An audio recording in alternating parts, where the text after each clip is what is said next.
Hello, good afternoon. This is Paul Lennon here from Guatemala, in case you didn't realize that. Sorry for moving you around there. Here I am. I'm in my full Guatemala regalia today because it's cold in Guatemala. And this is the abrigo or the jacket. This is typical made by the local indigenous people. And even the cap is made in Guatemala. It's all Guatemalan kind of rough wool, except that only the position of the cap is a little bit Irish, like one of your Gaelic, shall we say, a sportsman, either probably playing the hurling, that strange game that Americans have still yet to understand. But here we are. I'm an Irish Mexican Guatemalan today, and still reading chapter 12 of my autobiography. And just to recap a little bit, just to remind you, this chapter is called Recovering Thanks to the Milk of Human Kindness.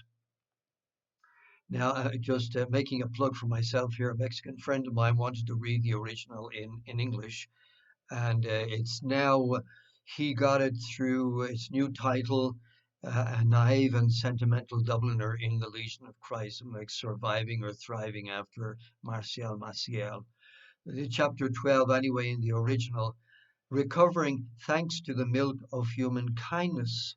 And I began with that quotation from the citation from the Gospel of Matthew, chapter 25, verses 35 to 36 and 40. Just to remind you, I'm in the gospel. I'm a gospel Christian, Catholic. Now, I've talked a lot here about the nature therapy, which kind of sprung up spontaneously. It is contained in the chapter, but this chapter also had an important subtitle of A Tribute to His Eminence James Cardinal Hickey, Washington, D.C., October the 28th, 2004. And in that I narrate, I didn't narrate it here, I don't think so. I explain, describe my journey to pay my respects to Cardinal Hickey the day that when he was when they were mourning Cardinal Hickey at the Cathedral, Washington Catholic Cathedral, not the big not the big Episcopal Cathedral, but the modest Catholic Cathedral in Washington D.C. on Rhode Island Avenue, where I ministered for 4 years. So, but we're coming back now to revisit Cardinal Hickey. That was in my last taping, and this would be, I believe, what were the numbers here? Uh, I think it's 33. Would that be right? 34 in Spanish, and sorry about that. Anyway, here we are.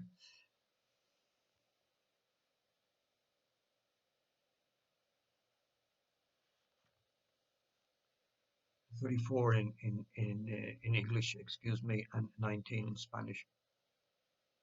I was able to peacefully and enjoyably serve the people of God for another 4 years, thanks to James Hickey and the other good priests and faithful of the diocese. I explained this already. Now, after um, I described two meetings with Cardinal Hickey. One when I arrived in '85, and then after about 2 or 3 years when I was struggling now with the discernment of my vocation. And I say in my autobiography, when a year or two later I made the formal request, okay, to be relieved of my priestly duties. So after 4 years or so, I was given that leave of absence by Cardinal Hickey. I was allowed to stay at a priest residence, free of charge. I think health insurance was even still oh my goodness, my English has gone a little bit here. It was still active, excuse me, and now I'm making, after some time, I made a formal request for my release. When a year or two later I made the formal request to be relieved of my priestly duties, Cardinal Hickey personally received and oriented me. He told me he would be meeting soon with Father Maciel in Rome. Hey, this is interesting. Cardinal Hickey, extremely kind. He told me, now this would be 1989, 1990 perhaps. He told me he would be meeting soon with Father Maciel in Rome and would ask him for help with the process of my laicization. I purposely had not sought incardination into the Diocese of Washington, and thus was still officially a member of the Legion of Christ. I will explain later that I had an ongoing tug of war with Father Maciel during this time. I'll go into that in depth later on. The Legion never responded to that request. So apparently there was no response from the Legion to this encounter that Cardinal Hickey had mentioned. The Legion never responded to that request. His Eminence went beyond the call of duty and facilitated through his diocese, assigning my case to my good friend Monsignor Bernard Gerhardt, a kinder man you couldn't find. So there we are again. You know, the Legion dragging its feet with its dissident members, shall we say, and the diocese. There's no doubt about it here that I was treated much better by the Diocese of Washington, therefore by the lay Catholic Church than by the so-called religious order congregation of the Legionaries of Christ. That's why I have very little esteem for the Legion, because they on my occasion, in my case, and in many other cases, they have just been uncooperative, and I would call it unchristian and uncatholic. We want to consider Catholic Christians, forgive me, most unchristian in their dealings with members or with people they dislike or people they find are hindering their triumphal march through the Catholic Church and through history. And it is such a triumphal march that they trample on people who get in their way.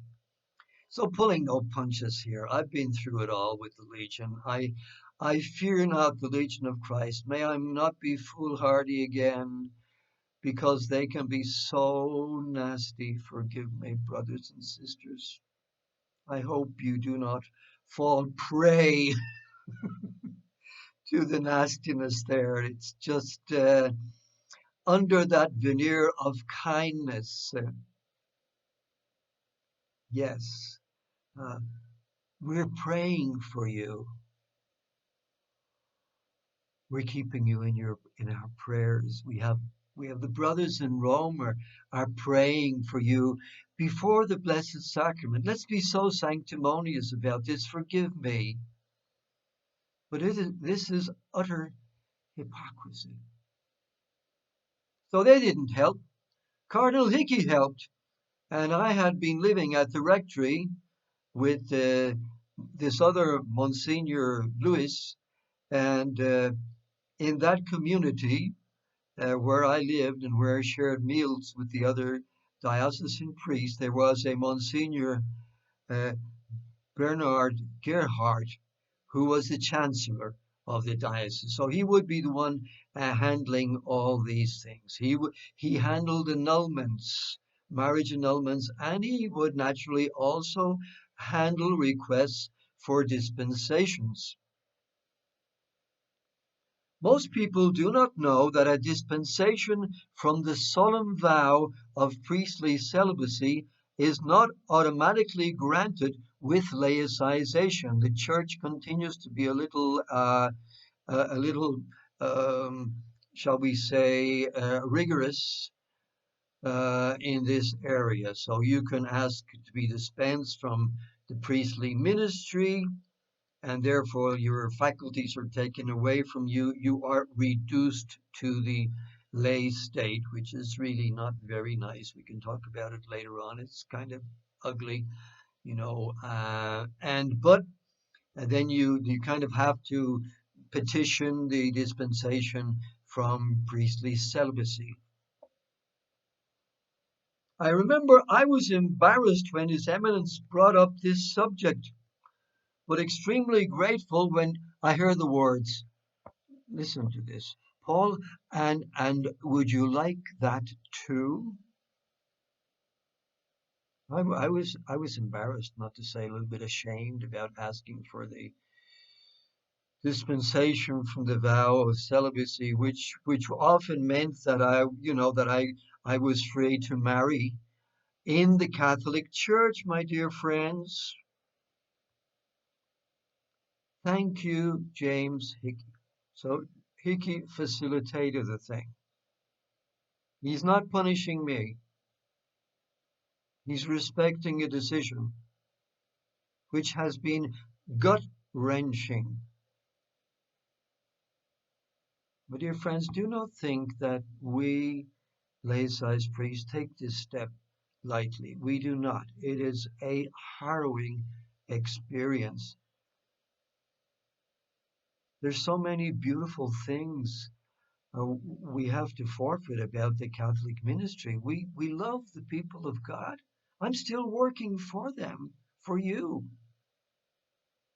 despite the fact of being laicized and giving an ugly rap on the fingers, on the knuckles by the Roman Catholic hierarchy and the power of the Catholic Church.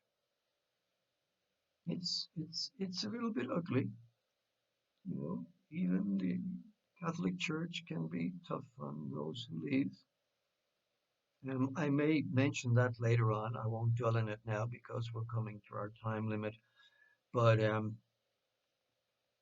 thank you, James Hickey, for showing me another kinder face of the church and the hierarchy when I felt like turning away in anger. People like you make the church believable and worth serving. You are a credit to the priesthood and to the Savior you served. May you rest in peace. And blessed are you now, James Hickey, because whatever you did to the most insignificant of Jesus' brothers, you did to him.